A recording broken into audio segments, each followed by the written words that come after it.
Welcome to my channel. నేను ఈరోజు చిక్కుడుకాయ టమాటా వండుతున్నాను.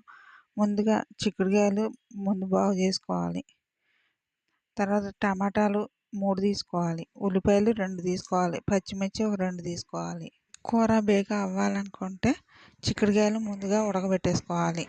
వాటర్ తీసుకొని దాంట్లో చిక్కుడుకాయలు వేసేసుకోవాలి. పొయ్యి మీద పెట్టుకొని ఈ మెత్తగా ఉడికేదాకా పెట్టుకోవాలి. ఉల్లిపాయలు టమాటాలు ఈ చిన్న ముక్కల కింద కట్ చేసుకోవాలి. స్పూన్ల ఆయిల్ వేసుకోవాలి. ఉల్లిపాయ ముక్కలు వేసుకోవాలి.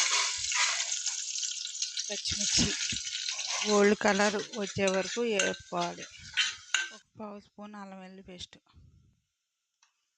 ఇది పచ్చివాసన పోయేదాకా వేపుకోవాలి. దీంట్లో టమాటా ముక్కలు కూడా వేసుకోవాలి. టమాటా ముక్కలు